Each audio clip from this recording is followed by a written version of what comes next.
welcome to HITLAB's 2023 Summit. Who am I with today? What is your name, title, and the name of your organization? Yeah. Thank you for having me. Yeah. My name is Gabriella Francis. I'm the CEO of Squegg. I'm also an occupational therapist by background and still practice. Yeah. Well, Gabby, thank you so much for joining me today. Is this your first HITLAB Summit, or have you been to them before? First HITLAB Summit. I have attended some other HITLAB events virtually, the symposiums. I participated in a HITLAB Innovation Challenge, which was such an amazing opportunity. Yeah.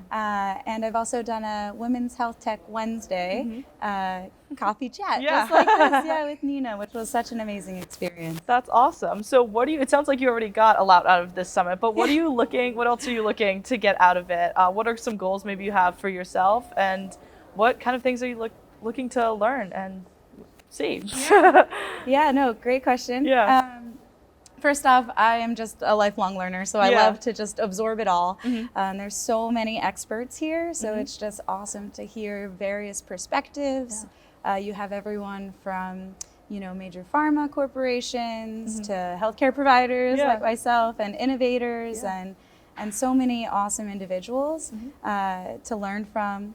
And to connect with as well. So for Squegg specifically, looking for partnerships, and also we just opened up a round of funding.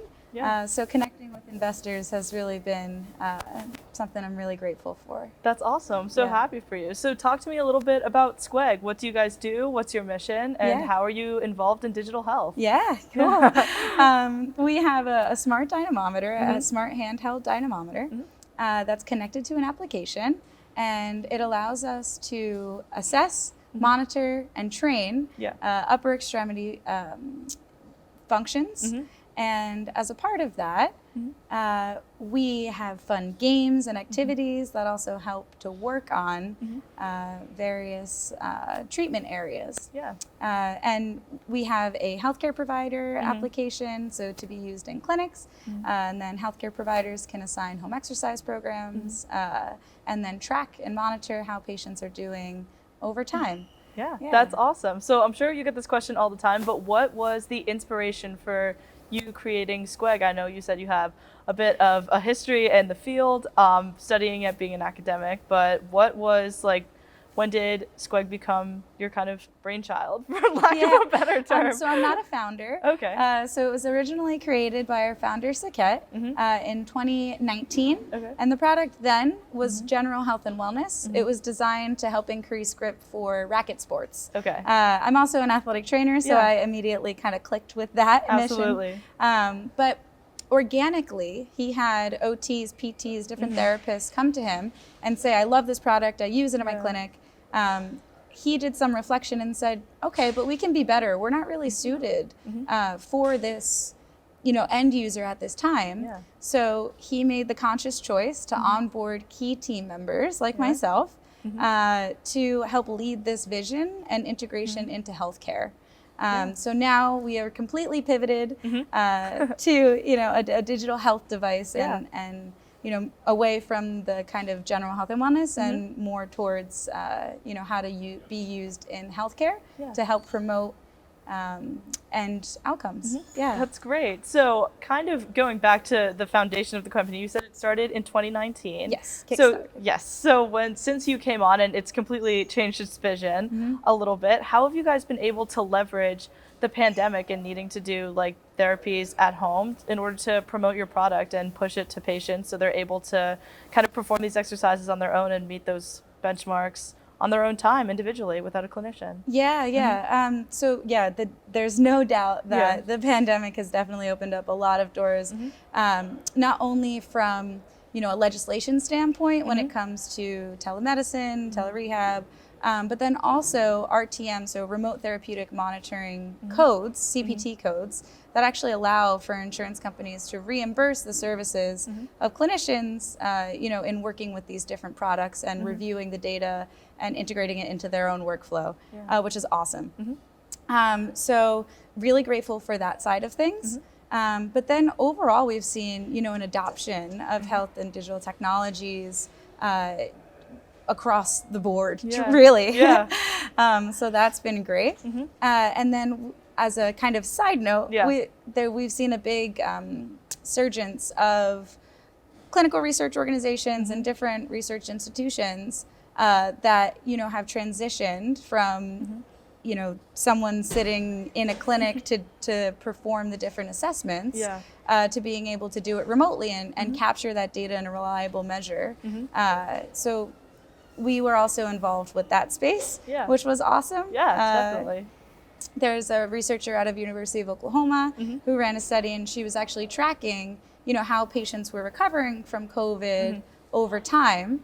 And she utilized Squegg as a biomarker for grip strength, because grip strength is an indication for overall strength within her study. Wow. And she was able to do that remotely because these patients, had COVID. So that's been pretty awesome as well. That's awesome. Yeah. I love that. So this is a very general question, but you mentioned that you were part of the Women's Health Tech Hour. Yeah. And as someone who's risen to CEO of Squegg, I need to hear about your perspective about what it's like to be such a high leading woman in tech and a CEO woman in tech. Yeah. I will say, this was never my intention when I started. You know, I'm a clinician by background, but we really saw a need, and I'm really happy to, you know, help create that solution. So I'm passionate about that. But along with that comes a lot of learnings, right? So I love to just, you know, pick up things. I surround myself with really, really intelligent people of course. and mentors and be able to, you know, learn about the process and the more business side of things. So it's definitely been an experience, one that I'm truly, truly grateful for. But I think having women in high power positions is so important. That's why so much of our team are actually women as well. So we want to help, you know, support and lift up each other. And I'm also so happy to hear all of the different innovators and what they're doing for, you know, women's health specifically. Not only just being, you know, women CEOs and things, but how we can really progress healthcare for women as well. It's awesome to hear. Absolutely. I don't know if I answered your question. No, fully, you did. No, you killed it. My last question for you is just, you said it yourself that you never really saw yourself being a CEO, but how are you able to apply the skills that you learned from your previous degrees and your previous training, and not just necessarily Squegg, but just by being a corporate executive on its own? Like, what kind of skills are you able to translate over? I love to advocate for OT, so I'll take this time to do do. that. A big part of my mission, individually as well. I'm also gaining my doctorate in expanding the OT's role in designing and developing assistive and health technologies. That's awesome. Congrats. So this is a big part of what I do and really what I stand for. So I love this question. Thank you for that. Of course. But as OTs, we have superpowers that are, you know, translatable across different disciplines, and I really use them as a benefit, right? So much of the process is so similar to, you know, how you're going about your patient care. It's just how you reframe those skills into a new light, I guess you could say. So things like team management, you know, I lead teams at the hospital, you know, things like interdisciplinary communication, you work across teams. There's so many different parallels there. So utilizing those skills has definitely been, you know, an asset.